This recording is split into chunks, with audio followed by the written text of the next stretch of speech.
cast a powerful banishment spell. The absolute evil disappeared from sight with a threatening gesture, and a faint whispered, "I'll be there," could be heard coming from its lips. The absolute evil had been banished, and its essence shattered into several pieces. Its reign of terror had ended. The good people of the overworld rejoiced, and an era of peace began for the Alliance.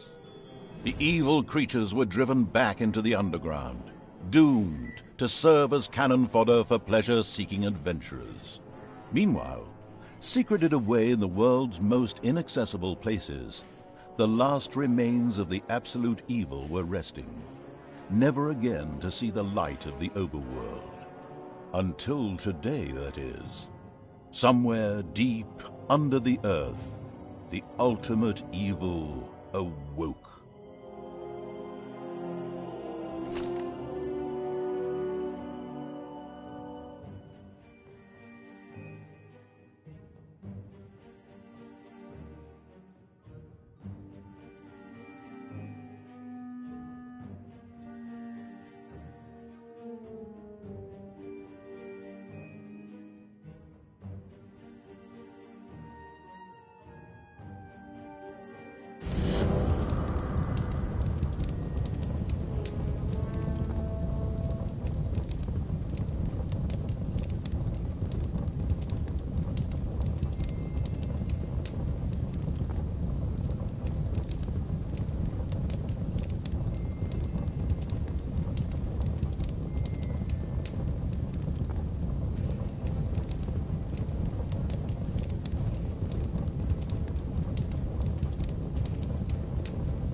And the Hand of Terror arose, controlled by the ultimate evil. Come on, Hand of Terror, arise, damn you! Methinks that exploring the surrounding area would be a sensible strategy. However, to do this, light would be required. Still not bright enough. An old throne room was revealed by the light. The circumstances remained a mystery. The Hand of Terror flew through the throne room, following each and every thought the ultimate evil had. After a few flying sessions, the ultimate evil was able to control the hand with ease. The time had come to call forth creatures who were completely devoted to it and would do its dirty work. Little Snots were the dregs of each and every dungeon and spent their time taking care of it. The expansion-mad evil hired one Snot on the spot. The first Little Snot appeared. It was completely ready to work in the dungeon and to crawl in the dust before the ultimate evil. Little Snots were important to the ultimate evil because they took care of many important little things, such as excavating new areas. The psionically gifted evil could sense the presence of something important that was buried to the south. It instructed its Little Snots to dig in that direction.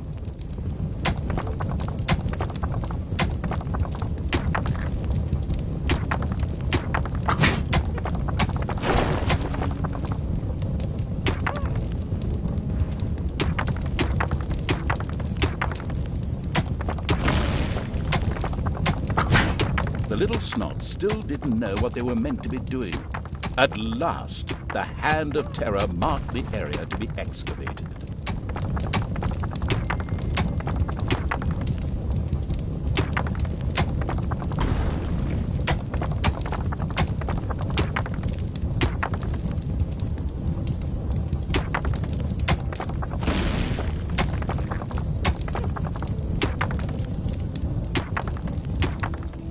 The ultimate evil hesitated a little. Would there be dangers lurking in the south, which it would not yet be able to defeat? As quick as a fart, the Little Snot made his way to the marked position and began to dig.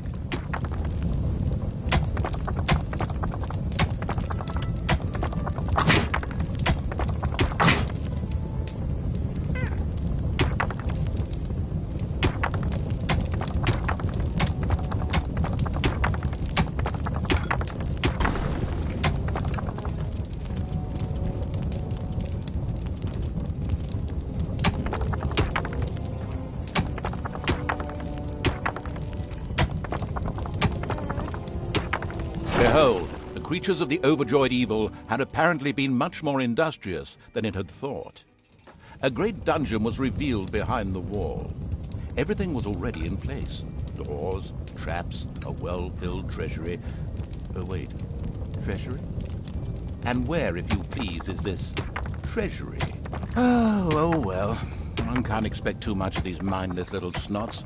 First of all, some gold had to be dug out to make space for a treasury to be created. The hand of terror swiftly marked a few small gold veins so that the little snots could excavate them. As soon as the gold vein was selected, a little snot immediately set out to mine valuable gold for the greedy evil.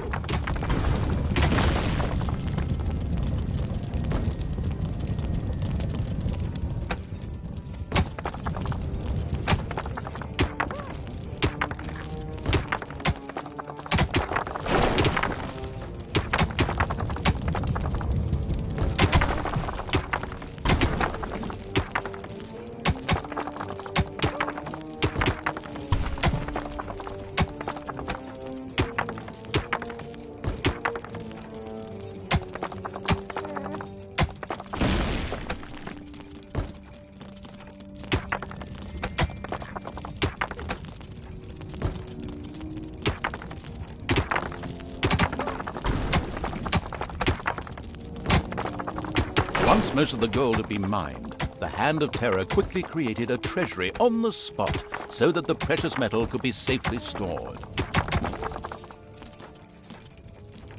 The clever evil mastered this task with flying colors. From now on, little snots could use the treasury to store mined gold. It was then at the greedy evil's disposal whenever more rooms needed to be built or new creatures recruited.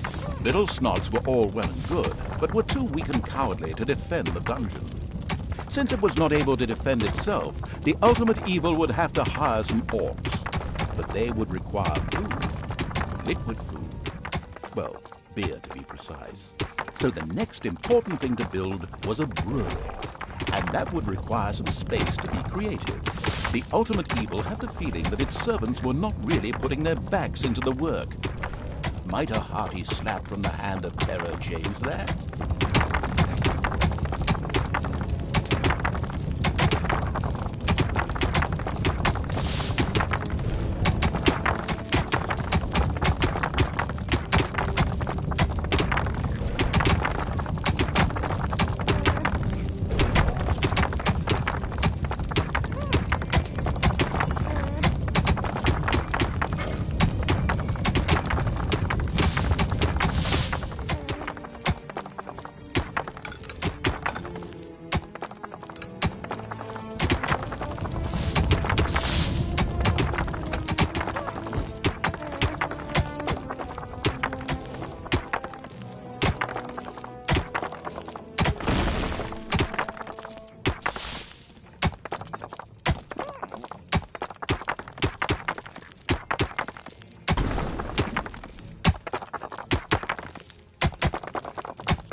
Now an area cleared for the brewery site, and with quick finger snaps from the Hand of Terror, the room stood ready. Excellent, but the recently built brewery lacked a brewing copper. With a sigh of resignation, the overworked evil set about taking care of that too. The hard-working evil effortlessly built a brewing copper so that delicious beer could be brewed as soon as possible. One of the little snots started working on the brewing copper.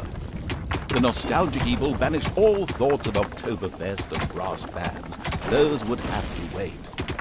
More important tasks had to be completed first. Both beer and gold were now available in the dungeon, so it was time to hire some creatures to defend against greedy heroes or whatever else snuck around underground. At present, it was only simple orcs declaring undying loyalty to the ultimate evil. The rest of the horde was scattered to the winds.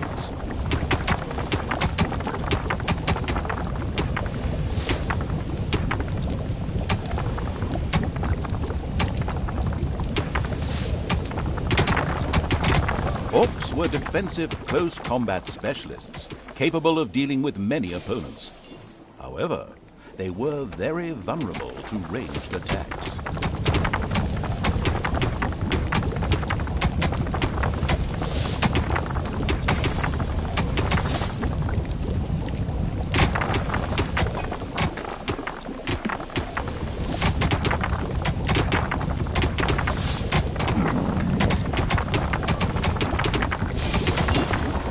Payday! An eerie gong rang through the halls. It did not bode well for the ultimate evil's treasury stocks, for at each sounding of the gong, the creatures would collect their undeserved wages. However, there was little it could do about this, as it was chained to the throne. Thus, it had to give free rein to its servants' desire. For the time being, at least.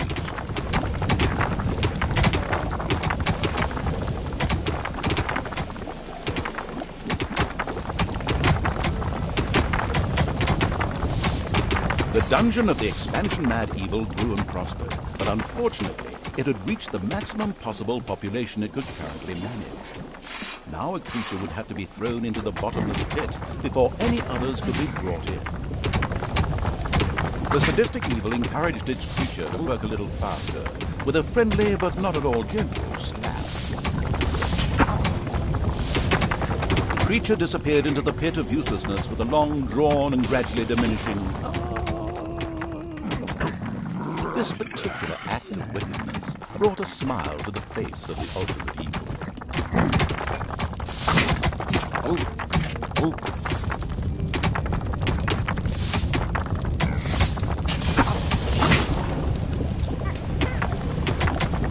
One louse-infested orc crawled up from the depths and declared allegiance to the ultimate evil. The first step towards the creation of a powerful army had been taken. The profound evil had had enough of dungeon sightseeing and now wanted to move to the surface to try a dish that is best served home. Revenge. Some Alliance members were bound to be guarding the entrance to the overworld. A fine appetizer for a vengeful evil.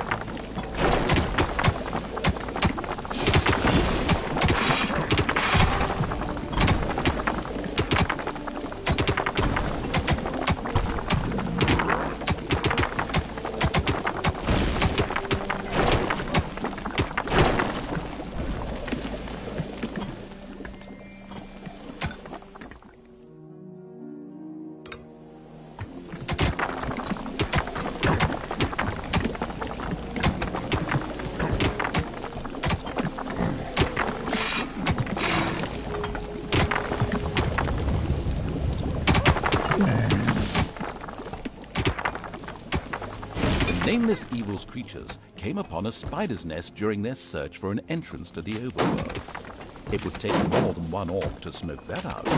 The abysmal evil used the hand of terror to grab several of the creatures that were still completely inexperienced at fighting and threw them onto the spider's nest.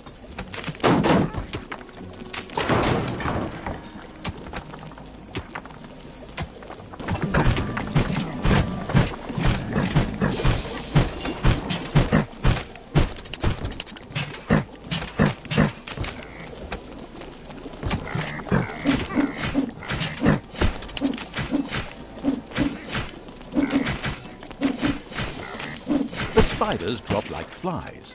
The strategically well-versed evil patted itself on the back, proud that it had led its troops into battle with such aplomb. And by led, I just simply mean chucking them at the enemy. The basics of a dungeon were now in place. However, the brewery was puny and didn't really have room to store beer barrels in, and the treasury was also anything but impressive in size. Quickly, the expansion-hungry evil set out to enlarge its dungeon. The evil has awoken, but its brothers are still asleep. Huh? What on earth was that? That's not in my script. What a weirdo. No matter. We'd better get back to concentrating on the dungeon.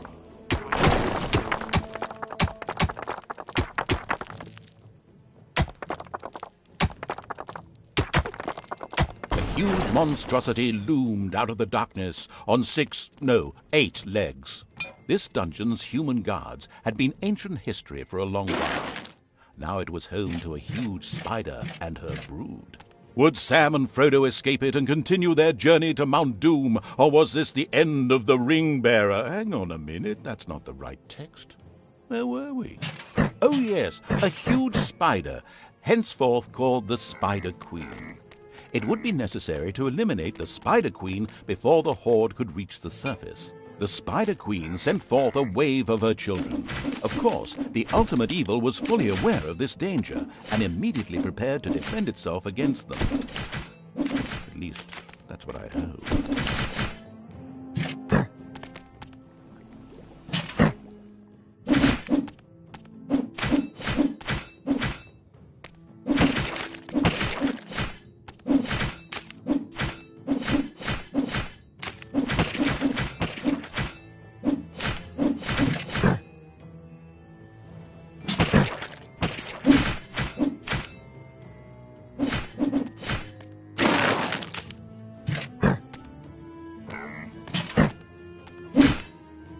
The vile perversion, once called the Spider Queen, had nothing more with which she could fight the Horde.